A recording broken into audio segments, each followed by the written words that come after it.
Hey everybody, it's Mr. Wingeter. Welcome back. This is my first online distance learning video lecture. I hope you guys will enjoy it. It's all about the Civil War. I feel kind of like we can't just hop right into the Civil War and start, shooting at each other. We need to first understand what the reasons behind why we're shooting at each other are. Today's learning objective is to identify the key issues, figures, events, and effects of the Civil War. Okay? That's what we're going to be talking about today. And probably the best graphic that I can put up for this is right here. And I hope you recognize what this is, because that's the United States place that we live in. The blue states are for the Union. That's the side of the United States, led by President Abraham Lincoln. And the red states that you see down here, those are the Confederate States of America. Those are the states that seceded from the Union. That means that they walked away. They said, we're not going to be part of your country anymore. We're going to form our own Confederate States of America, a separate government. Okay, and there's a lot of intricacies that we could go into that we probably won't get so deep on, but basically those are the two sides that you need to be made aware of. And then we have our light blue states here, and these are going to be, quote, the border states. Pay no attention to West Virginia right now. During the early parts of the Civil War, West Virginia was not a thing. It was a part of Virginia. West Virginia, later on, I think it was in 1863, ends up seceding from Virginia away from the Confederate States of America and then rejoining the Union as a new state called West Virginia. But these states right here, Missouri, Kentucky, Maryland, and Delaware, that tiny little guy right there, those states are what's going to be referred to as the border states. Now, these states were Southern in culture and had slavery. However, they did not secede from the Union. They remained a part of the United States, even though they had citizens that were inside of those states that very much identified themselves as Southern or Confederates or rebels or whatever that they identified themselves as. The point was they were pro-South, not necessarily for the Union. And so we'll get into that a little bit. But before we get started, the first question is, what caused all of this? And you'll hear a lot of people, if you interview them, if you ask them questions, what was the causes of the Civil War? People might say something like, well, there's a whole bunch of reasons why the Civil War started. And that's not wrong. There are a multitude of reasons. You can't just say, well, this is the number one cause. But if you held a gun to my head and said, what was the number one cause of the Civil War? The answer is going to be slavery. Because when we talk about, for example, you can ask somebody, maybe their answer is, oh, well, it was economics. Okay, it was the manufacturing North, the industrial North versus the agricultural or agrarian South. Okay? Oh, okay, so it was economic factors that caused the Civil War. Yes, it was economic. Okay, well, what was the South's economy based on then? Slavery. Okay? The point is, it's always going to come back to that issue, no matter what the answer is. All right? The North was industrialized, the South was agrarian. Well, who was doing all the planting? Who was doing all the picking of the cotton? It was slaves, right? The entire economic system of the South was based on slavery, right? You might hear some people argue that it was an overreaching federal government versus the concept of states' rights. Okay, states' rights issues, okay? Maybe. But what was the South's argument for states' rights? It was for the states' rights to have what? Slavery. All right? So now my point is, no matter where you go, what sort of argument, if you follow a flow chart, it's always going to end up back at that slavery issue. Slavery is, in the words of the Confederate vice president on the day that they were sworn into office, Jefferson Davis takes his oath of office as president, and then his vice president, Stevens, gets up there and gives his speech, and he talks about how, quote, slavery is the cornerstone of our Southern Confederacy. Okay, that you can't really walk back from that point. He said it escaped. And as we'll talk about today, that really is the number one issue that we face. We have, back during the Constitutional Convention, we had the 3/5 compromise. That was where, for population, remember that's how we elect the president and how we elect senators and congressmen, rather, not senators. We count the number of people in a state, all right? And what we end up with is, that's why we're having the census, all right? In 2020, we're going to have a census right now. They're going to go door to door and knock on people's door and say how many people live here. We're counting the census. It's going to count how many representatives each state gets. Well, African Americans weren't counted as whole people. They only counted 3 out of every 5 African Americans for the purpose of the census, for the purpose of representation. That was a compromise that came out of the Constitutional Convention, so that the southern states that had slavery didn't end up with more political power, which, not arguing that the 3/5 compromise was a good thing, but it's also good that the southern states that had slavery didn't have as much political power as they could have. So that was the compromise there. And what we'll see is, throughout American history, we have compromise after compromise after compromise. All right? And these people in politics today say that, oh, we need to have more compromise. Why don't we just meet in the middle and have more compromise? Well, I would note that the 3/5 compromise, the Missouri compromise, the compromise of 1850, none of those things were good. Those things just pushed this problem of slavery down the road for other people to deal with at a later time. Had we not just kicked the can down the road and not dealt with the problem, we wouldn't have perhaps had to have had a civil war that led to the death of 750,000 Americans. And that's what you end up with at the end of this Civil War. So real quick, let's talk about slavery and the political party system. If we go all the way back to the early republic, we'll remember that we had the Federalist Party, founded by Alexander Hamilton, versus the Republicans, okay? And this was not like the same sort of Republicans as today. It's the Jeffersonian Republicans, founded by Thomas Jefferson, that guy who wrote, "We hold these truths to be self-evident." You know the thing. Those two were at odds with each other, but Alexander Hamilton is shot by Aaron Burr, and sort of the Federalist Party kind of dies with him. And so by 1820, there really are no more Federalists. Everyone's what's referred to at the time as National Republicans, okay? And then comes along Andrew Jackson. And Andrew Jackson forms what's called the Democratic Party. Now, that is the Democratic Party of today.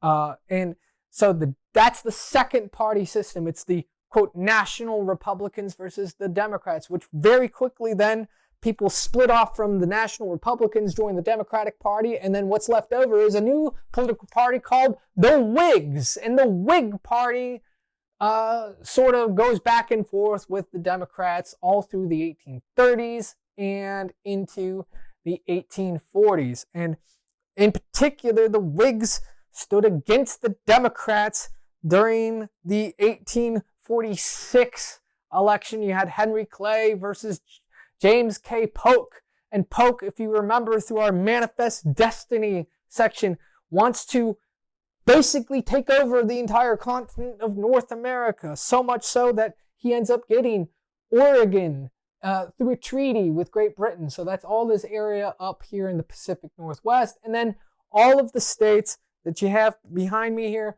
California, Nevada, Utah, parts of Wyoming, Colorado, Kansas, Oklahoma, Texas, New Mexico, and Arizona. Those states are all, those territories are all added to the United States after we defeated Mexico in the Mexican-American War in 1848. And so now the discussion is, well, what are we going to do with all of these new territories out here? Are we going to allow them to be slave states?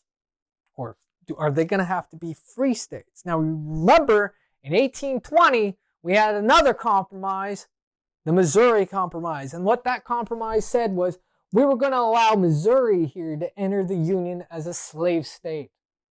As long as Maine up here, which at the time was part of Massachusetts, it could enter as a free state. So you get a 1-for-1 deal. All right, and that was to maintain the balance of slave states and free states in the United States Senate. Each state gets 2 senators. We'll have 2 new senators from Maine that are free states senators, and we'll have 2 new slave state senators from Missouri. But in the future, we're going to limit slavery by this nice straight line here. See that? That's the southern line of the border of Missouri, the northern border of Arkansas. That is the Missouri Compromise line. And what the Missouri Compromise said, and this was done by Henry Clay, he said that, okay, for the future, if a state wants to join the Union, if any part of its territory is above this line, then it has to be a free state. But if all of its territory is below that line, then it can become a slave state. That's why when Texas enters the Union in 1845, we shave off this whole portion of Texas that went all the way up to here. And if you draw a straight line from the panhandle of Texas all the way across to Oklahoma, you'll see that that is a perfectly straight line right there because they were following the Missouri Compromise. Texas was going to enter the Union as a slave state.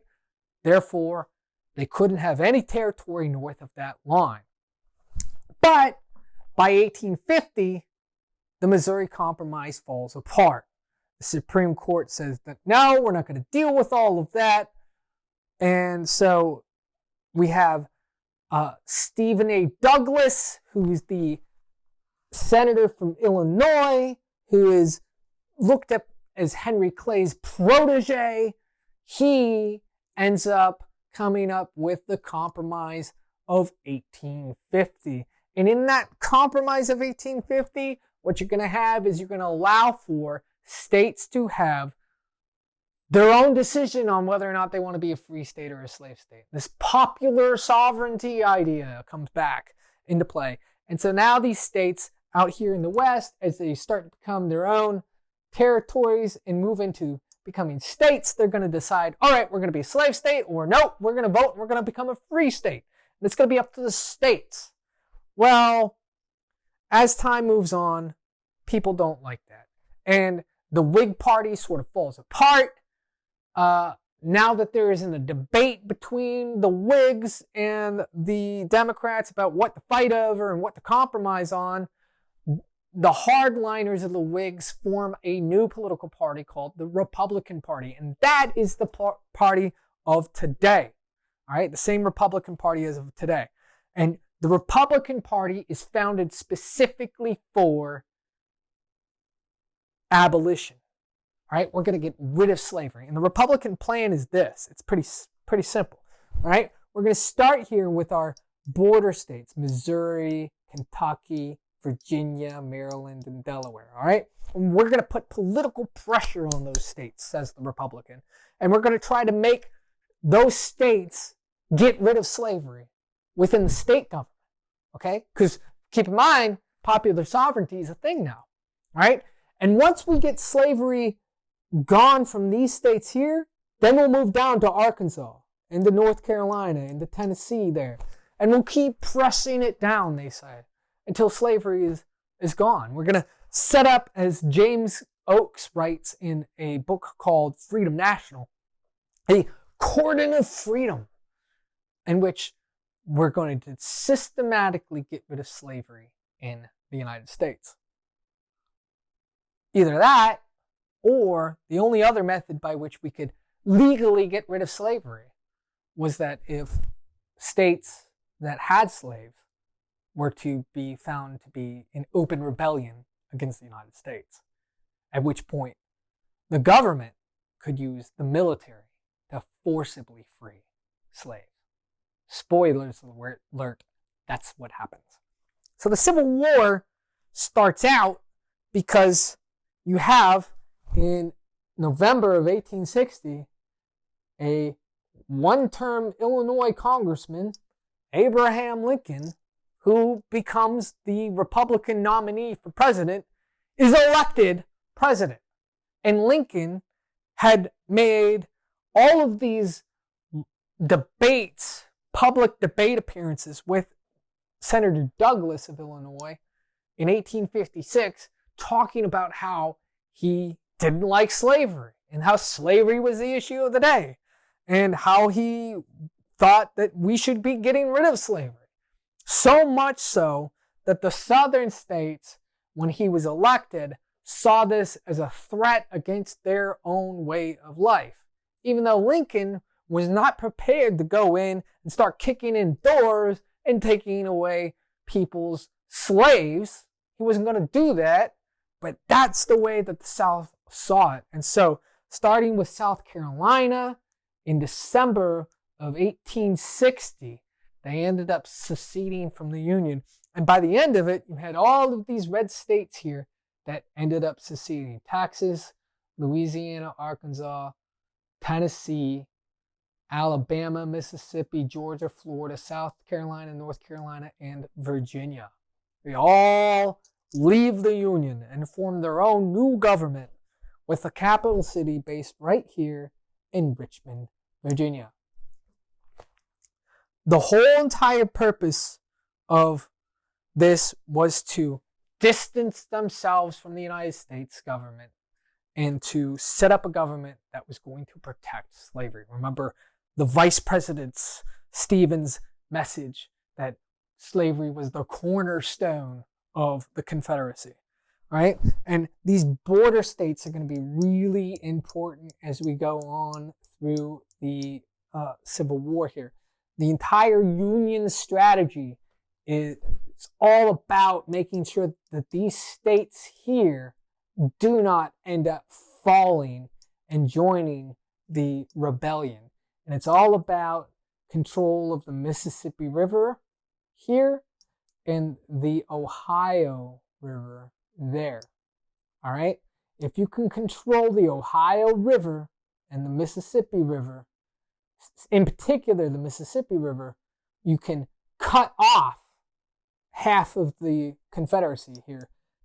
You take Texas, Arkansas, Louisiana completely out of the war, and then this is called the Anaconda Plan, named after the snake, the big snake that is able to squeeze its prey to death. That's what we're going to do. We're going to squeeze the life out of the Confederacy by controlling the Mississippi River, the Ohio River, and then along the entire southern coast here, having a naval blockade. And that is the hope of the Lincoln administration as we go forward to stop the rebellion and bring the southern states back into union. What's fascinating about this, and this is my last point, is that remember the cordon of freedom here. We have Missouri and Maryland, Kentucky, Delaware. Those are the states that we're going to press politically as the Republican Party to get rid of slavery. What ends up happening because of the Emancipation Proclamation is these states actually end up being some of the last states to get rid of slavery. And all of these other southern states are the ones that end up being freed first. So kind of a interesting flip of what the Republicans had expected to happen. But that's the Civil War in the nutshell. That's really what it's all about. And we're going to go into some of the battles and some of the things that come out as a result of that. And we're going to have 3 constitutional amendments to deal with this afterwards. That's in the next unit called Reconstruction. But hopefully that sort of paints a good picture for you as we go forward. If you guys have any questions, feel free to throw those down into the discussion board. And I'm always here to answer your questions. I also have a couple of assignments placed throughout the week that will go right along with this. So please let me know if you have any questions about those. I will see you soon. Thanks, guys.